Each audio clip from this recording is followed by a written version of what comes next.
and welcome to my YouTube channel Lead Your Life. Myself Dr. Monica Gupta and I am third generation homeopath of my family and working as medical officer under Bihar government.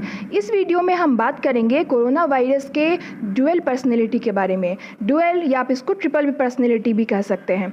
हमने एक कथा सुनी थी जिसमें माँ दुर्गा ने भैंसासुर का वध किया था और भैंसासुर एक ऐसा राक्षस था जो अपने रूप को बदल सकता था। तो ये कोरोना वायरस भी एक्चुअली नॉट सेइंग बट उसी टाइप के राक्षस की तरह एंटिटी है जो अपना रूप बदल रहा है, तरह तरह के रूप में ये आ रहा है और हमें परेशान कर रहा है। तो इसे आप बहुरूपिया भी कह सकते हैं। कैसे कह सकते हैं? तो देखिए, इसको ऐसे समझिए।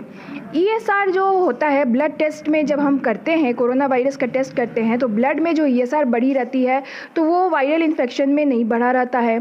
CRP जो है वो वायरस इन्फेक्शन में नहीं बढ़ता है, लेकिन यहाँ कोविड के इन्फेक्शन में हम देख रहे हैं कि बढ़ रहा है। फेरिटीन जो वैल्यू होती है वो वायरल इन्फेक्शन में नहीं बढ़ता है, लेकिन यहाँ कोविड के इन्फेक्शन में बढ़ रहा है। मतलब कि कोविड का जो वायरस है वो acute hyper immune inflammation produce कर रहा है हमारे बॉडी के अंदर, यानी कि ये वायरस हमारे इम्यूनिटी को डिस्टर्ब कर रहा है।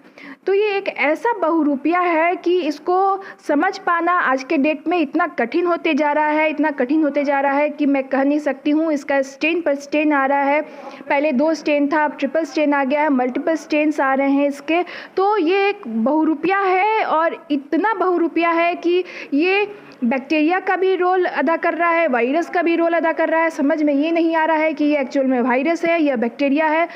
कौन सी दवा हम दें कि ये इसके ऊपर एक्ट करे और इसको मारा जा सके? क्योंकि जैसा मैंने आपको बताया कि CRP बढ़ रहा है, फेरिटीन बढ़ रहा है, ESR बढ़ रहा है, ये सारे चीज़ जो होते हैं वो वायरल इन्फेक्शन में नहीं बढ़ते हैं, लेकिन ये यहाँ पर बढ़ रहे हैं ब्लड जब हम टेस्ट कराते हैं। तो इसका मतलब है कि ये जो मतलब कि वायरस है ये वायरल इन्फेक्शन नहीं है, तो फिर ये क्या है? तो इन एक्चुअल सेइंग कि ये हमारी इम्यूनिटी को डिस्टर्ब करके और अजीब अजीब सा अंदर में चेंजेस ला रहा है। वायरल इन्फेक्शंस में तो लिम्फोसाइट बढ़ते हैं, लेकिन एक्चुअली यहाँ पे कम हो रहे हैं। नॉर्मली ये किसका काम है? ये तो बैक्टीरिया का काम है। बैक्टीरियल इन्फेक्शन में ऐसा होता है। बैक्टीरियल इन्फेक्शन में क्या होता है, हमारे पॉलीमॉर्फ्स बढ़ते हैं, लेकिन वायरल इन्फेक्शंस में तो नहीं बढ़ते हैं, लेकिन यहाँ पर बढ़ रहे हैं। सेकेंडली जो लिम्फोसाइट है वो घट रहे हैं। तो कहने का मतलब है कि ये कभी बैक्टीरिया लगता है, कभी वायरस लगता है। ये तो हद हो गई यार, ये तो वही वाला गाना हो गया, कभी तू छलिया लगता है। जाने तो, छोड़ो कुछ भी है, ये तो बहुरूपिया है ही और इसके लिए ये परफेक्ट है। मैंने जो बहुरूपिया वाला वर्ड यूज़ किया ये एकदम परफेक्ट है इस कोरोना वायरस के ऊपर। और वो जो मैंने भैंसासुर का जो बात बताई वो भी इस कोरोना वायरस के ऊपर परफेक्ट एकदम मैच कर रहा है। ये भैंसासुर से कम नहीं है। तो जाने दीजिए, ये कोई भी रूप में आए, बहुरूपिया है, किसी भी रूप में हमारे बॉडी के अंदर इंटर कर सकता है। हमें इससे कोई लेना देना नहीं है। सबसे मेन पॉइंट टू द सोचने वाली बात यह है और समझने वाली बात यह है कि जानकारी ही बचाव है।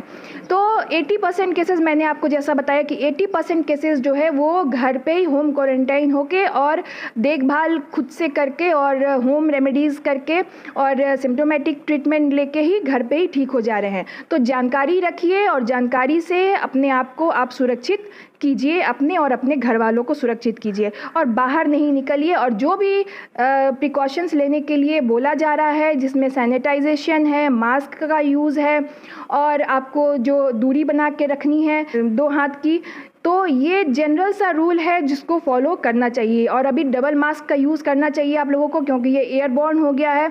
तो अगर दोनों, सामने वाला व्यक्ति भी और आप दोनों अगर मास्क का यूज़ कर रहे हैं और दूरी बना के रख रहे हैं और हैंड का सैनिटाइजेशन कर रहे हैं, अपनी आँख, नाक और मुंह को नहीं छू रहे हैं, अगर इतना प्रिकॉशन आप कर रहे हैं तो ये बहुरूपिया आपका कुछ नहीं बिगाड़ सकता है।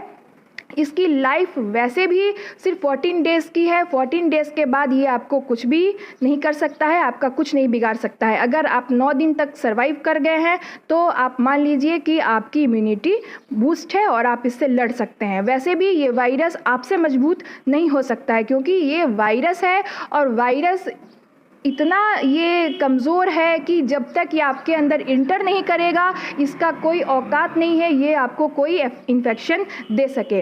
तो इसमें घबराने की बात नहीं है, डरने वाली कोई बात नहीं है। अगर ये आपके अंदर आ भी जाता है तो आप अपने बॉडी को इतना मजबूत रखिए, इम्यूनिटी अपनी इतनी स्ट्रांग रखिए कि ये वायरस ही क्यों, किसी भी तरीके का वायरस अगर आपके बॉडी के अंदर इंटर करता है तो वो आएगा, हम उसका स्वागत करेंगे और वो चला जाएगा। तो इन्हीं सब बातों के साथ मैं चाहती हूँ कि आप लोग इस वीडियो को ज़्यादा से ज़्यादा शेयर कीजिए। और शेयर करने से क्या होगा कि जो भी निगेटिविटी आ रही है लोगों में वो पॉजिटिव के तरफ जाएंगे और उनकी पॉजिटिवनेस होने के कारण उनकी इम्यूनिटी बूस्ट करेगी। तो आई रिक्वेस्ट अगेन कि अगर इस चैनल और वीडियो पर आप लोग फर्स्ट बार विजिट कर रहे हैं तो प्लीज़ मेरे चैनल और वीडियो को लाइक, शेयर एंड सब्सक्राइब ज़रूर कीजिए। और इसी बात को कहते हुए मैं ये वीडियो समाप्त करती हूँ। Thank you for watching. जय हिंद।